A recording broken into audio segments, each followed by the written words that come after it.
લોકસભાના ચૂંટણીના પ્રચાર માટે ડાંગના વઘઈમાં કોંગ્રેસ ઉમેદવારની પ્રવાસ યાત્રા યોજાઈ। વઘઈના નડગચોટ ગામમાં વાંસદાના ધારાસભ્ય અને કોંગ્રેસ ઉમેદવાર આનંદ પટેલની પ્રવાસ યાત્રા યોજાઈ હતી અને જેમાં કોંગ્રેસી કાર્યકર્તાઓ જોડાયા હતા। આ યાત્રા દરમિયાન સ્થાનિકોના પ્રશ્નો અંગે ચર્ચા કરવામાં આવી અને જેમાં મુખ્યત્વે બેરોજગારી, મોંઘવારી, ખાનગીકરણ અને ભ્રષ્ટાચાર ઉપર આકરા પ્રહારો કરવામાં આવ્યા। કોંગ્રેસ ઉમેદવાર આનંદ પટેલનું ગામ લોકોએ ઉષ્માભર્યું આ ગામમાં સ્વાગત કર્યું અને આ ઉપરાંત લડેંગે જીતેંગેના સૂત્ર સાથે આનંદ પટેલના જુસ્સાને પણ વધાર્યો। પ્રવાસનો કાર્યક્રમ ચાલુ છે। એ પ્રવાસના કાર્યક્રમ દરમિયાન ડાંગના નડગખદી વિસ્તારમાં રાત્રિ સભાનું આયોજન તમાશા પાર્ટી સાથે કરવામાં આવ્યું હતું અને અહીંના ખૂબ મોટી સંખ્યામાં બીજેપીના કાર્યકર્તાઓ કોંગ્રેસમાં જોડાયા। અહીંના આગેવાન દ્વારા ઉષ્માભેર સ્વાગત કરવામાં આવ્યું। ચૂંટણીમાં પોતાના તરફી મતદાન થાય તેના માટે તમામ પક્ષો સામાજિક સંમેલનો યોજી રહ્યા છે। ડીસાના શમશેરપુરામાં રબારી સમાજનું સંમેલન યોજાયું।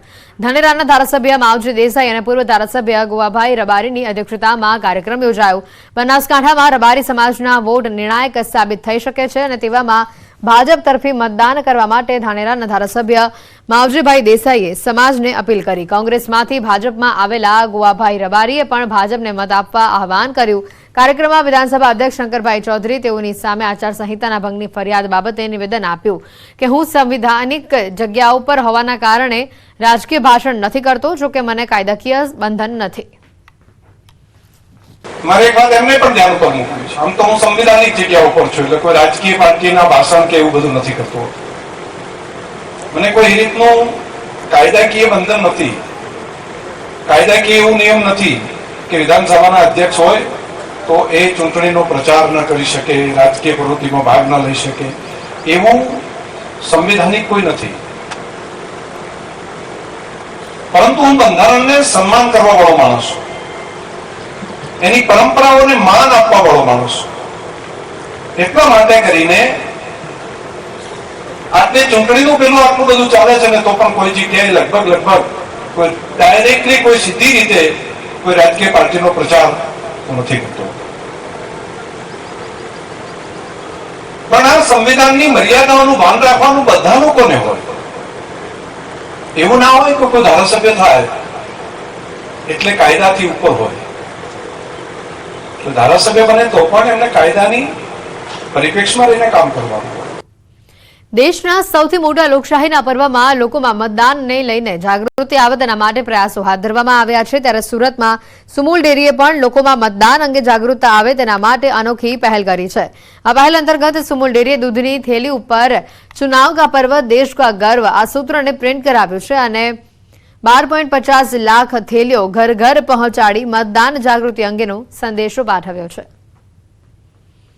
જે રીતે ચુનાવ આયોગ દરેક મતદારો તટસ્થતાથી મતદાન કરે દિશાના પ્રયત્ન કરી રહી હોય ત્યારે જે અમારી દૂધની થેલીઓ છે એની પર અમે લખાણ લખીને તમામ નાગરિકો જાગૃતિ થાય એ દિશાના પ્રયત્ન કરી રહ્યા છે।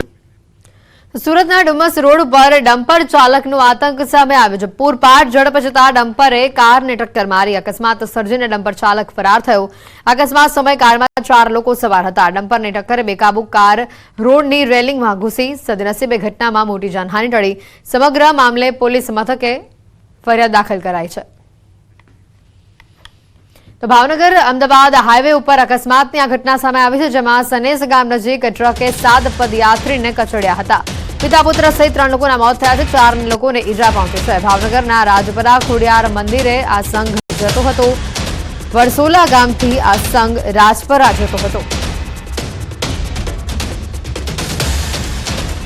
તો ડાંગ સાપુતારામાં ઘાટમાર્ગમાં અકસ્માત સર્જાયો છે। અકસ્માતમાં 2 લોકોના મોત થયા હોવાની માહિતી છે। નાસિકથી સુરત તરફ જતી ટ્રક ખીણમાં ખાબકી। માલેગાંવ ઘાટ નજીક ટ્રક ખીણમાં ખાબકી હતી। અકસ્માતની જાણ થતાં પોલીસ તથા 108ની ટીમ ઘટના સ્થળે પહોંચી હતી। અકસ્માતમાં ડ્રાઈવર તેમજ ક્લીનરનું મોત થયું છે। પાટણથી વધુ સમાચાર આવી રહ્યા છે। દુધારામપુરમાં પેટ્રોલ પંપ પર ગામજનોએ હોબાળો મચાવ્યો છે। ગ્રાહકોને પેટ્રોલની જગ્યાએ પાણી અપાતું હોવાનો આરોપ લગાવાયો છે।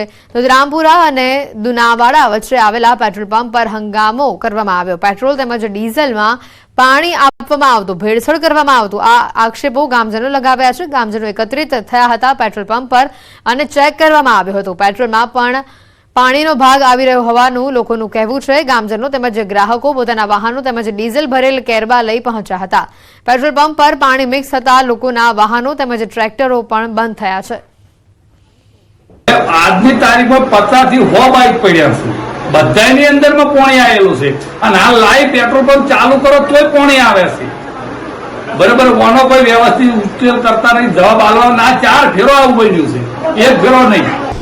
શેઠે જવાબ આવ્યો કે આપણી ભૂલ હોય કે ગમે તેની કે કંપનીની હોય, કોઈ પણ ભૂલ હોય એનું નિરાકરણ લાવવા માટે અમે કંપનીમાં ઇન્ફોર્મ કર્યું છે। એ એમની ટીમ લઈને ચેક કરવા આવશે કે આ શેના કારણે ફોલ્ટ થયો છે, કની ભૂલ છે કની ભૂલ નહીં, એ ચેક થશે। પણ હાલ લોકોને શાંત કરવા માટે એમને શેઠે મને એવું કીધું કે એમનો જે ખર્ચો થતો હોય, બાઇક બગડ્યો હોય એમને આપણે રિપેરિંગ કરી હાલ તરત જ રિપેરિંગ કરી આપીશું। અંતમાં નજર ટોપ 3 ખબરો પર। સૌરાષ્ટ્ર કચ્છ અને ઉત્તર ગુજરાતના કેટલાક જિલ્લામાં કમોસમી વરસાદ, માવઠાના કારણે કેસર કેરીના પાકને નુકસાનની ભીતિ। રાજ્યમાં ભાવનગર, અમદાવાદ, ડાંગમાં અકસ્માતની ઘટનાઓ, 3 અલગ અલગ અકસ્માતમાં કુલ 8 લોકોના મોત। પાટણના દુગારામપુરમાં પેટ્રોલ પંપ પર પેટ્રોલના બદલીએ પાણી વેચાતું હોવાનો આરોપ લગાવવામાં આવ્યો। સ્થાનિકોએ મચાવ્યો હોબાળો। એક પોકાર ઉઠ્યો। મેશોડમ નદી કાંઠાના શામળાજી, શામળપુર, ખારી, મેરવાડા, સુનોક સહિતના 15થી વધુ ગામોમાં ઉનાળાની શરૂઆતમાં જ કુવા બોરના જળસ્તર ઊંડા જતા રહેતા પાણીની તંગી સર્જાય છે। આ વિસ્તારના ગામોમાં હાલ પશુઓ માટે પીવાના પાણીની તેમજ વાપરવા માટેની પાણીની સમસ્યા ઊભી થઈ છે, જેથી લોકો પરેશાન બન્યા છે અને પાણી છોડવાની માંગ સાથે નદીમાં બેસી રામધૂન કરવા મજબૂર બન્યા। ખાસ કરીને ચોમાસામાં નદીમાં પાણી આવ્યું હતું, ત્યારબાદ ડેમમાંથી આજ દિન સુધી એક પણ વાર પાણી છોડવામાં નહીં આવતા હાલ મેશ્વો નદી સૂકી ભટ્ટ વેરાન ભાસી રહી છે। નદીમાં ક્યાંય પણ દૂર દૂર સુધી પાણી જોવા નહીં મળતા મૂંગા પશુઓ પાણી વગર તરસ છીપાવા જ્યાં ત્યાં ભટકી રહ્યા છે। ઉનાળાની શરૂઆતમાં જ આવી સ્થિતિ છે, ત્યાં આગામી દિવસોમાં પીવાનું પાણી ક્યાંથી લાવવું એ સૌથી મોટો પ્રશ્ન બની રહે છે। જો કે ખેડૂતો કહી રહ્યા છે કે આવા દિવસો આવે એ પહેલા મેશ્વો નદીમાંથી પાણી છોડવામાં આવે, જેથી કેટલાય ગામના લોકોને રાહત મળે। પ્રાથમિક સુવિધાઓ ન હોવાથી મહીસાગરના લુણાવાડા પંથકના સ્થાનિકો ધુઆપુઆ થયા। લુણાવાડાના ઉંદરા વિસ્તારના રહીશોમાં ભારે નારાજગી છવાઈ। ખાસ કરીને કાળઝાળ ગરમીના સમયમાં પાણીનો વિકટ પ્રશ્ન સર્જાય છે, તેમ છતાં તંત્રના બહેરા કાને આ લોકોની સમસ્યા અથડાતી નથી। વિરણિયા ગામે ઉનાળાના સમયમાં છેલ્લા 10 વર્ષથી લોકો પારાવાર મુશ્કેલીનો સામનો કરી રહ્યા છે। આખરે કંટાળીને લોકોએ આ વખતે ચૂંટણી બહિષ્કારનો નિર્ણય કર્યો। ચૂંટણી બહિષ્કાર કરી પ્રચાર અર્થે આવતા કોઈપણ પક્ષના ઉમેદવારો કે નેતાઓને ગામમાં નહીં ઘૂસવા દેવાની પણ ચીમકી ઉચ્ચારી। ઉંદરા ગ્રામ પંચાયતના વિરનિયા અને કરેણા ગામમાં મોટા મોટા તળાવો આવેલા છે, પરંતુ ઉનાળો આવતા જ આ તળાવો ખાલીખમ થઈ જાય છે।